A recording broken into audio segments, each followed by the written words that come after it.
इन दिनों अंडमान में रोजाना यही सुनने को मिलता है, lockdown, social distancing, stay at home और पानी नहीं आया।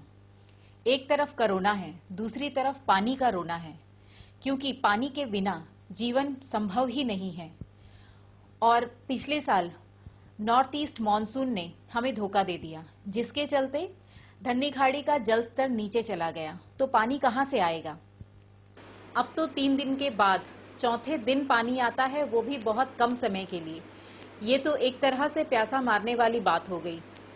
हमारे यहाँ पानी बारिश पर निर्भर होता है। आखिर हम कब तक इस तरह से जूझते रहेंगे? अब तो बच्चे भी छोटे से बड़े हो गए ये सुनते सुनते कि रतलैंड से पानी आ रहा है, रतलैंड से पानी आ रहा है। 18 साल हो गया, अब तक पानी तो नहीं आया। इतना जरूर है कि चेन्नई से ऑप्टिकल फाइबर केबल यहाँ पहुँच गया, मगर रतलैंड से पानी नहीं आया। कड़वा सच ने रिटायर्ड धानिक ऑफिसर श्री गोविंद राम जी से बात की। जहां तक पानी की समस्या का सवाल है, जब एक बार लाल कृष्ण आडवाणी जी, जो उस समय गृह मंत्री थे, वो यहाँ दौरे पे थे, लोकल बॉन एसोसिएशन के एक डेलीगेशन ने उनसे मुलाकात की थी। उस वर्ष भी पानी की काफ़ी समस्या हुई थी। इतनी समस्या हुई थी कि डिफेंस ने पानी आयात भी किया था मेनलैंड से, एक शिप। लोकल बॉन एसोसिएशन का एक डेलीगेशन उनसे मिला था, जिसमें मैं भी शामिल था, और उनसे काफ़ी विचार विमर्श के बाद 2002 में रटलैंड आइलैंड से वाटर सप्लाई करने का प्रोजेक्ट स्टार्ट हुआ था। बड़े दुख की बात है कि आज 18 बरस बाद भी आज सुबह के समाचार में ये सुनने को मिला कि निविदाएं आमंत्रित की गई हैं। चलो, खुशी की बात है कि 18 बरस में कम से कम टेंडर्स इनवाइट हो गए हैं। अब उम्मीद कर सकते हैं कि आने वाले कुछ समय में शायद हमें पानी मिल जाएगा। पानी की समस्या पुराने समय में बहुत कम थी, क्योंकि हर गांव में कुएं होते थे, तालाब होते थे। सारे गांव के कुएं तालाबों को अबंडन कर दिया गया। यहाँ जनता का भी दोष है। लोगों ने कुओं को भर दिया, भर के मकान बना लिया, तालाबों को भर के मकान बना लिया। लेकिन साथ में प्रशासन की और पंचायतों की भी जिम्मेदारी थी कि वे उन छोटे छोटे सोर्सेस को अबंडन नहीं होने देते, बल्कि उनको और ठीक ठाक करके रखते, तो कुछ तो लोड कम होता। शुरुआत में पोर्ट ब्लेयर शहर में दिलथमन टैंक से पानी सप्लाई होती थी, एक छोटा सा। उसके बाद डेयरी फार्म में जो जवाहर सरोवर है, उसका भी उपयोग किया जाने लगा। इन दोनों सोर्सेस को भी त्याग दिया गया। दिलथमन टैंक में टूरिज्म डेवलप हो गया, जो कि ना के बराबर है। और जो एक हमने धन्नी खाड़ी डैम बना लिया,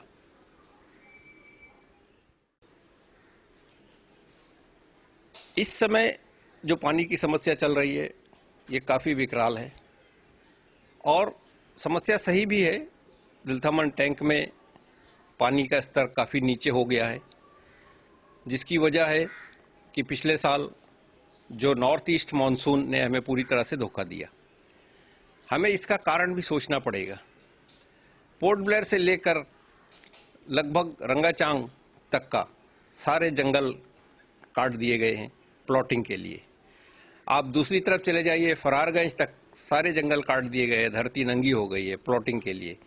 तो ये भूमाफिया और उसके साथ जो भी अधिकारी जिम्मेदार हैं, उनको ये दायित्व तो लेना पड़ेगा कि अगर हम जंगल को इसी तरह काटते रहेंगे तो आने वाले वर्षों में भी हमें पानी की किल्लत झेलनी पड़ेगी। इस समय जो पानी सप्लाई हो रहा है वो इतना कम हो रहा है कि जीवन जीना नामुमकिन सा हो गया है। मैंने कल दूसरी बार 4 दिन वाला जब से ये शुरू हुआ है शेड्यूल, मैंने दूसरी बार कल घड़ी देख करके देखा कि कितनी देर पानी आता है। 8 मिनट पानी आया हमारे इलाके में। 8 मिनट में 600 लीटर पानी ज़्यादा से ज़्यादा आया। मेरे साथ 2 किराएदार हैं, यानी 3 परिवार में ये 600 लीटर को बांटना है, तो हो गया प्रति परिवार 200 लीटर। अब इस 200 लीटर को 4 दिन चलाना है, यानी प्रतिदिन 50 लीटर। अगर 50 लीटर पानी में प्रतिदिन इंसान को जीवन यापन करना पड़ेगा तो इसे बहुत दूभर ही कहा जाएगा। मैंने तुरंत इलाके के जूनियर इंजीनियर पीबीएमसी के जो उनको फोन लगाया और उन्होंने साफ इनकार कर दिया। उनका कहना था नहीं 15 मिनट दिया है। मैंने कहा आप मुझे झूठ ठहरा रहे हो? बोले हाँ झूठ ठहरा रहा हूँ। मैंने कहा फिर तो मैं आपके किसी सीनियर ऑफिसर से, आपके सेक्रेटरी से वो बात करनी पड़ेगी मुझे, और शायद हो सकता है मुझे मीडिया को भी प्रकाश में लाना पड़ेगा इस बात को। उन्होंने कहा आप किसी को ले आइए। उनका रवैया वाकई काफ़ी निराशाजनक था। मैंने उसके बाद सेक्रेटरी पीबीएमसी को फ़ोन लगाया। उन्होंने फ़ोन तो नहीं उठाया, लेकिन आधे घंटे के बाद उन्होंने मुझे कॉल बैक किया और वाकई बहुत पोलाइट तरीके से, बहुत कारण एक्सप्लेन करते हुए उन्होंने मुझे बताया और मैं उनकी बात से सहमत भी हूँ। मैं उनके व्यवहार से वाकई बहुत प्रसन्न हुआ और ये शायद उनका इंटरवेंशन था कि दोबारा से और 6 मिनट हमारे इलाके में पानी दिया गया। पानी की ये समस्या इस समय तो इसका पूरी तरह से समाधान हो पाना मुश्किल है, लेकिन मैं अंत में यही उम्मीद करूंगा प्रशासन से, मेरा यही अनुरोध रहेगा हाथ जोड़कर कि पानी की समस्या का एक परमानेंट सॉल्यूशन निकालना हमारे लिए अब अनिवार्य हो गया है।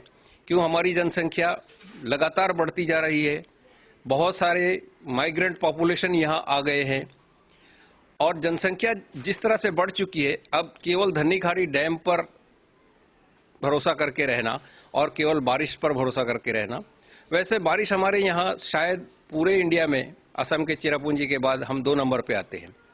अगर हम उसका स्टोरेज बढ़ा ले अपना, तो शायद हम एक स्थायी समाधान इस समस्या का ढूंढ सकते हैं।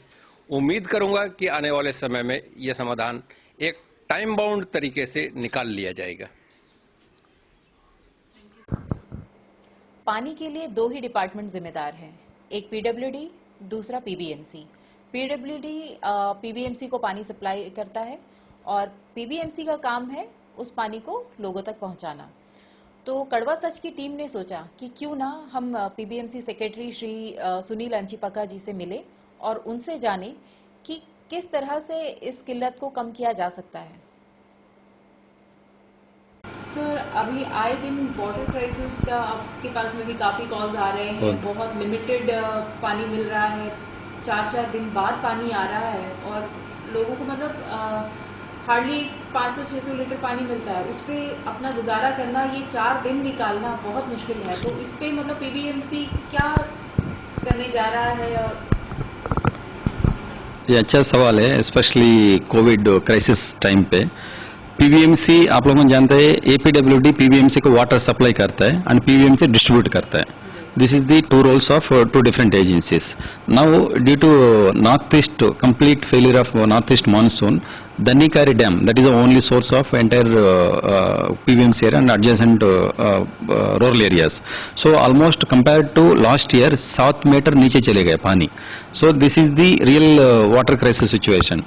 So, इसी के लिए हमने already broadly guidelines और short term, medium term, long term तीनों का कैसे एड्रेस करना है, because distribution and always PBMC है and lot of public pressure on counsellors and officers also and in fact valveman जो नीचे एक मतलब एक्चुअल ग्राउंड में काम करता है, उन्हीं के ऊपर बहुत प्रेशर है क्योंकि everyone wants more water, this is the reality.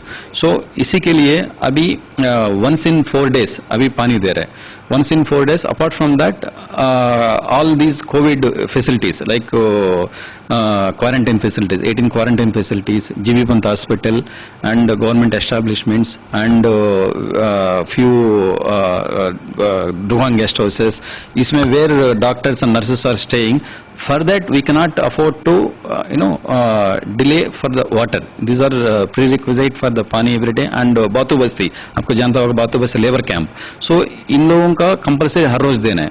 So इसी में how to manage the crisis situation, इसी के लिए हमने क्या किया, आपको जानता होगा महावीर नगर तेलुगु बस्ती एक्सटेंड वार्ड में, इसमें बहुत क्राइसिस है वाटर का. सो इमीडिएटली हमने मतलब टेम्पररी अरेंजमेंट जैसा कोई प्राइवेट प्लेयर को एंगेज करके हम जीएफआर में हमने प्रोवाइड कर रहा है every day 1 lakh to mitigate the current crisis. एक है. Apart from that we have tendered short tender also as a backup plan. So उसको भी अवार्ड आज और कल तक दे देंगे. This is one plan. Apart from that हमने कल आपको जानता होगा एक MV Campbell Bay shipping department के साथ हमने टाइप करवा के Campbell Bay through ship Campbell Bay ship से हड बे लिटिल अंडमान से ऑलमोस्ट 300 टन्स वाटर लेके आया था. एक ही दिन पूरा मतलब ऑलमोस्ट 11 टैंकर्स एंगेज करके डायरेक्टली वो ट्रीटेड वाटर हड बे से वो ट्रीटेड वाटर को पूरा 11 टैंकर्स को शाम तक पूरा डिस्ट्रीब्यूट मतलब पूरा हमारा टैंकर जितना है उसमें डाल के अभी आज थोड़ा स्मूथ हो गया. And this the same initiative will be continued. आज हमने same another ship Kalapani ship Rutland को बेस के ऑलमोस्ट अनदर 350 टन्स वाटर लेके आएगा. Like that we are trying to mitigate the current situation. And apart from that हम बार बार हमारा general adviser issue कर रहे हैं compulsory rain water harvesting with dual pipe because 3000+ mm बारिश आता है फिर भी इतना वाटर क्राइसिस का मतलब it is not up to the standards also. इसी के लिए every home and we are going to make it mandatory and it's already mandatory and we are going to very strict and we are going to disconnect all the facilities who are not obeying the dual use pipe which is rain harvesting system is compulsory and we are starting with all the government offices initially, then subsequently we will go for all the household, commercial and households. So ये तो अभी temporary solution है sir. Permanent solution कुछ आप लोगों ने सोचा है कि किस तरह से इस चीज को रिजॉल्व कर दिया जाए जो कि मतलब अंडमान से मतलब वाटर क्राइसिस कम हो जाए. करेक्ट. सो इसी के लिए आप लोगों को जाना administration APWD Rutland project already I think it is in final stage only. So I think APWD will be able to explain to better way.